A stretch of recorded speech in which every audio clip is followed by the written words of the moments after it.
Hi, Leo, and thank you for joining me for your June monthly horoscope.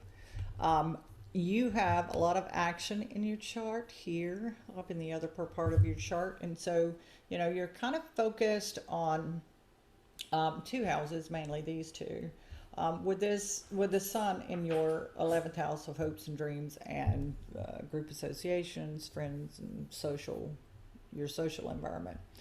But for the most part, you have a lot of energy up here, and the focus is in your career and your worldview, your belief systems, those types of things. And so, with Jupiter and Mars there, these are expanding your idea of where you fit into the world and going forward, how you want to go forward. And so, you need to have some kind of a long term vision and know that you are going to be publicly visible. The first topic, the long term vision, so looking into the future and having a vision for your future, is more important than the second because it actually has an effect on what would happen in the public visibility area. So, what you think is possible is possible. What you don't, if you think it's impossible, it's impossible. So, we want to draw on your ability to perceive the world around you in a little bit of a different way, an expanded way. And Jupiter's there getting ready to kind of move you forward.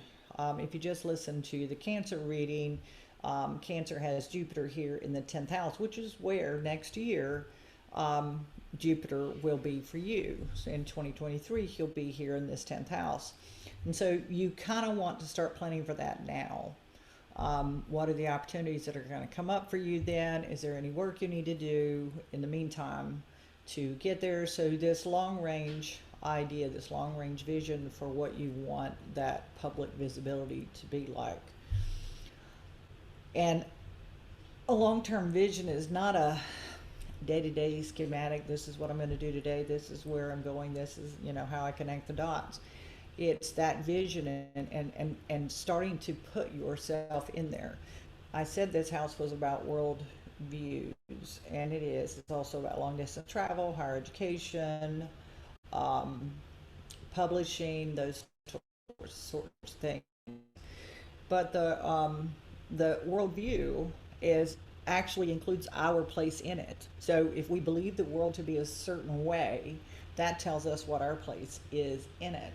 And so to expand our idea of what we can do in the world is one way of that worldview changing. And of course, that changes what happens out in the most public house in the chart, that 10th house. So if you didn't think yourself capable of getting a degree, you would go to college. If you didn't think yourself capable of maintaining a good relationship at work, you probably would be, a hermit at home.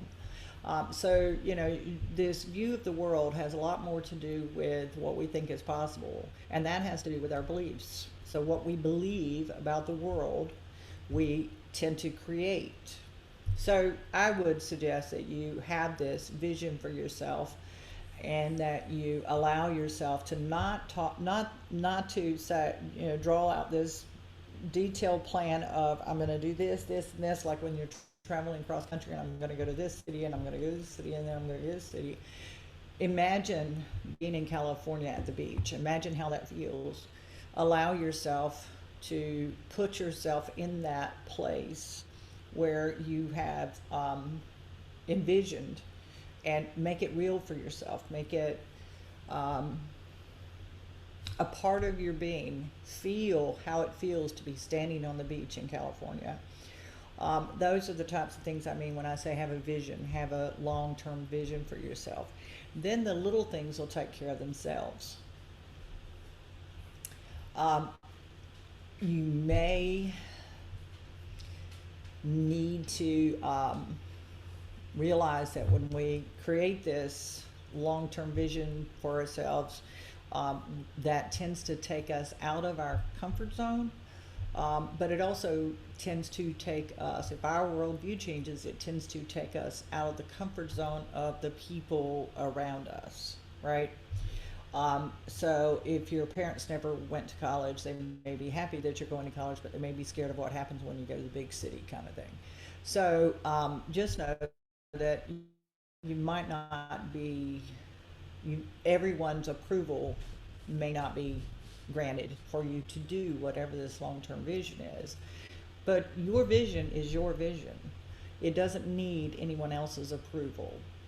Um, so the reactions of others can't and don't matter. What matters is that you, because that is a stumbling block for you actually accomplishing this vision. It's a distraction that will prevent you from being successful in what you want to do. And so you have to allow people to have their responses, but not take them on board.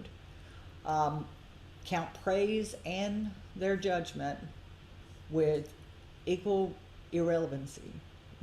Don't worry about whether people like it or they don't like it. They, it may be amusing. As a matter of fact, that would be the way to respond to all of the praise or the judgment, is with amusement. Why do they think that, right? Why do they feel that way? What is their worldview? So just know that yours is becoming different.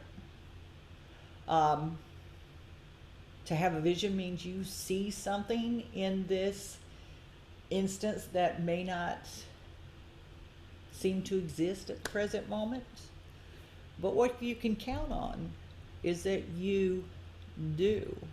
And just by having the vision, you have brought it into being. All right. So I hope that you enjoyed that little reading. This energy is super awesome. You have a lot to look forward to over the next couple of years, and I can't wait to hear from you. So leave a comment down in the comment section. Of course, join our meeting on Thursday night that begins at 7 to discuss this astrology, and I will see you soon.